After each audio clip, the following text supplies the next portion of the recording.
Hello, I'm Philip Byrne. I was Commodore of the club from 2008 to 2010, and it's my great pleasure to be involved in this oral history project that the club is undertaking. And today we're talking to Paul Jacka, who was Commodore from 1989 to 1991, a life member of the club, and somewhat quixotically, a recipient of 2 Stirrers Awards over the years. Hello Paul, how are you going? Good morning, Phil. So I understand that you're of the opinion that once you're a Commodore, you're always a Commodore. I believe so. Mike Starmer mentioned that to me some years ago now, and he said, once you're a Commodore, you're always Commodore. Like you're a president, you're always a president. Right, okay. Well, then I'll say, greetings, Commodore. Good to see you. So you've had a long list of nicknames over the time, some of which are a bit fascinating.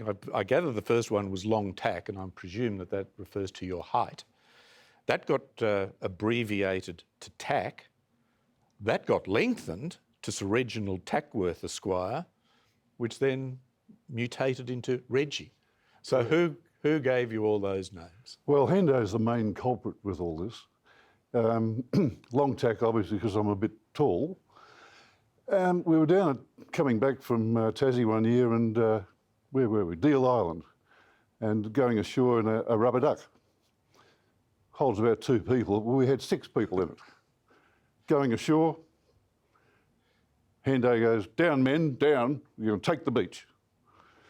Well, it was all good, but we went down all right and fell out of the boat. So I became Sir Reginald Tackworth at that stage.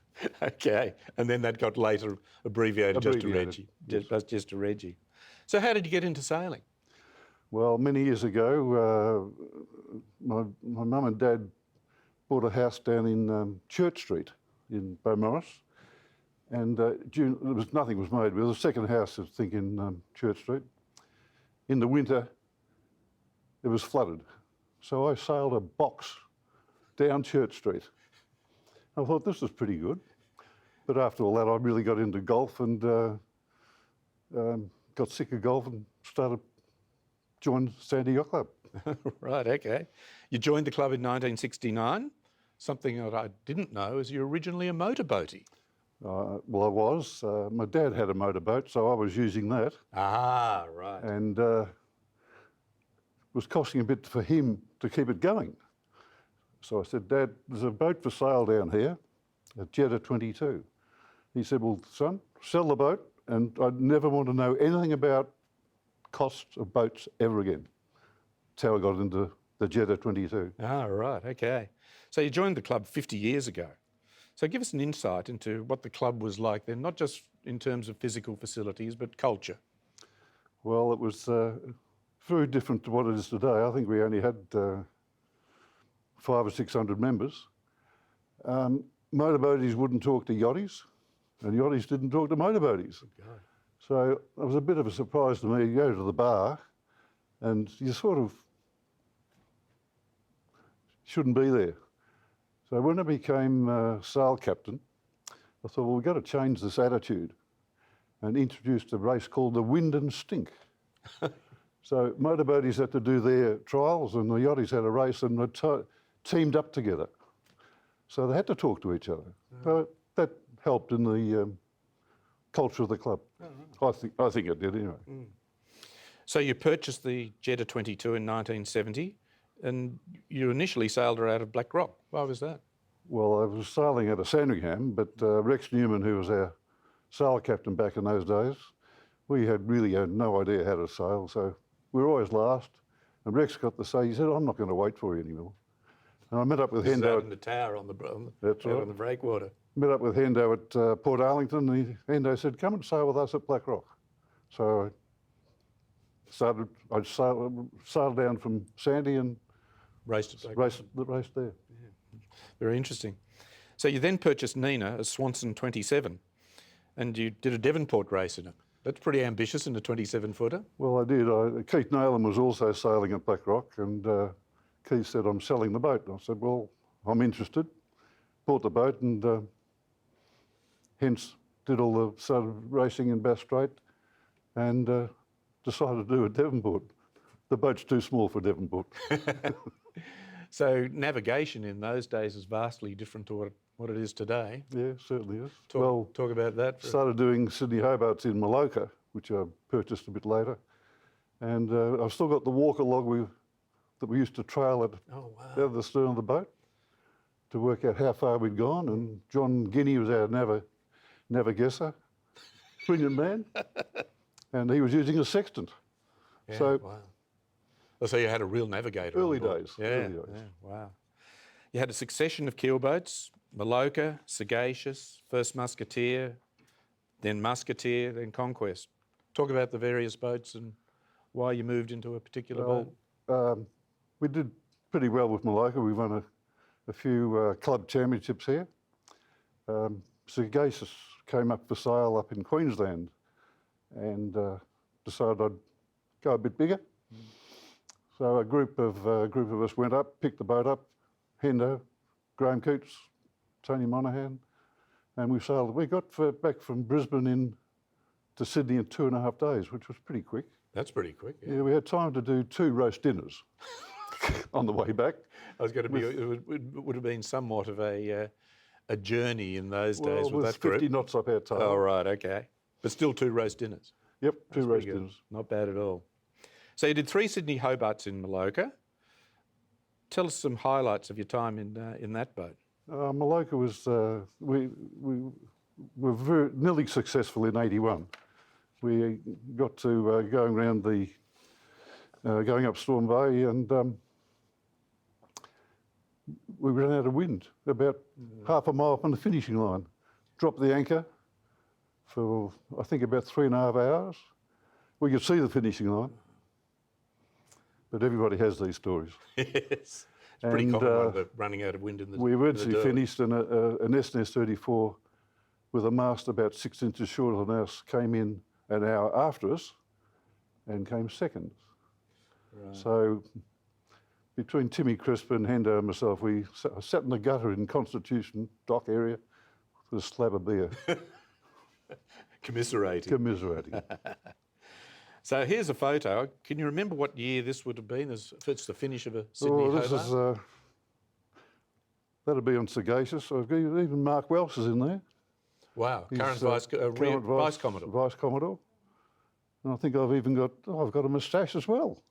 Oh. Back in those days. Johnny Fletcher, he's another one that's gone. Oh, Hendo's there. A good group, great group. Excellent. So you've did plenty of overseas sailing in your time, both competitively and cruising. Croatia, Turkey, Greece, Antigua Race Week. You did Croatia with the Welshes and the Telfords. Now you've got to have some stories out of that. Well, I guess we do have stories, but once you can't leave anything off the boat, can you? Surely you'd have something you could tell. I suppose there was one good one. We were coming into one port. I can't remember the name of the place, but the girls were up in the bow and they're saying, "You better slow down, just slow down." And Mike and myself were back on the wheel. And we're going to go into a little inlet. We could see this inlet. We can see all the other yachts on the other side of it. However, there was just a few rocks in between it, and we hit them. Oh dear. Oh well, hire boat, happy days. So here's a photo of you, do take it, at Antigua Race Week apparently, and you've got a very broad smile on your face. So tell me the story behind that smile, because I gather it's pretty they're good. happy days over there. We had a good team together, and Graham Disney was with us, and Graham Disney is, I think at this stage, has walked into the water to get a closer shot of the wet T-shirt competition. Now, the girls were all lovely, but of course they didn't have any T-shirts on. So our club chaplain was in there taking close-up photos. He was doing that. Oh dear. So thinking about your journey in sailing, what would be the highlight? The highlights. Well, there's many highlights when you at this great club. I guess winning a number of club championships in both Division 1, 2 and 3 in various boats. Being elected as Commodore of the club is a great honour. And I guess, the camaraderie that you build up with all the various people I've sailed with over the years. Yeah, yeah. So COVID came along, and then you went back to where you started. You became a motorboatie. I did. Well, I actually had an injury to myself. I fell down some steps and ripped the tendons off both my legs. So I was in a bit of recovery mode, and also we have a bit of trouble getting crew. Yeah. We need 10 crew to sail the boat on a weekend, and that's all great. That's fantastic. But we seem to have a problem here with a lot of boats having crew problems. And walking through, and Dave over at Sundance came up and he said, I've got the perfect boat for you. Anyway, the story is I had Conquest up in the yard at the time. I said, well, I've got a boat. He said, we can sell that quickly, which was not true. It took 6 months. And we bought the Beneteau, which is called Staying Alive. Excellent choice of name. I want to turn now to your significant contribution to the club. You served on the Yard and Mooring Committee, and you were sail captain for 7 years. That's a very long stint. Tell me about the challenges at that time. Various challenges. Well, the mooring yard, back in those days, I was chairman of the mooring yard, took over from Arthur Kilpatrick. Oh, right, okay.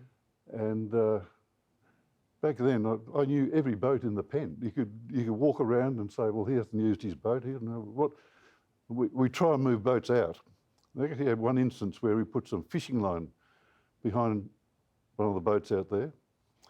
And this person just said, well, I've got a record. I've got a log that says I use my boat every week. Unfortunately, the tide went out and a bit far, and seaweed was found out, and I got abused about that. Right. But we knew he wasn't using the boat. Yeah, yeah. Anyway, So what about a sail captain then? Sail captain, well, we introduced a number of various different races to try and get people involved. One is Benito's Treasure, which was Rex Newman said that won't work. I was on sail committee with Rex at the time, and Rex said that one never work. I said, well, can I do it? He said, yeah. So it was a pursuit start, down to Queenscliff, take your own time when you start, take your own time when you finish, and a barbecue at the end. Right. Sponsored by the Ozone Hotel. Right, okay, in Queensland. And that's where the pot comes from, out of the Ozone Hotel. All right, okay. And we're looking for Benito's Treasure, which was supposedly buried at Queenscliff. Right. So you were then successively Rear Commodore, Vice Commodore, and then Commodore from 89 to 91. All up 13 years on General Committee. That's a very, very long stint. But it was a very challenging time while you were a flag officer, specifically getting the Marina project up. Tell us about that. Well, our marina was falling apart, completely falling apart, and all we needed was one big storm, and I think we would have had a lot of boats crashing against the wall down there. We put the proposal to General Committee, which subsequently went to members to build a new marina. Now, there were a small group of people in the club, very influential people in the club, and they were against it. So I made the submission to the Bayside Council back in those days, a long time back. A lot of greenies on there, and they didn't want it. So we fought tooth and nail, and eventually, with the help of Bruce Evans and Les Black, who was the main instigator of getting it really moving, we got it started, and we have what we have today. And I'll tell you what, as sort of the generation that came after the building of the marina, in terms of being flag officers, etc., we are so grateful that that happened, because this clubhouse, a lot of our facilities, would not be here today if you guys hadn't got that marina up, because quite simply, we've gone back to that well so many times to fund projects. Exactly. Well, when I was Commodore, people said we should build a clubhouse before the marina. I said, well, if you build a marina first, we'll end up with a clubhouse. Yeah, well, I'm glad you've been around at the club to see that come to fruition. One final question. What do you value most about your lifetime of involvement in the sport of sailing and as a member of SYC? Well, I think the big thing with sailing here, and I guess sailing anywhere around the world, you meet so many people and build up some great friends. The camaraderie around here is fantastic, and well, it's been just fantastic. Yeah, that's great. Well, let me say thank you very much for your contribution to the club over the years. You've been an absolute stalwart around the place, and thank you for being with us today. Thank you, Phil.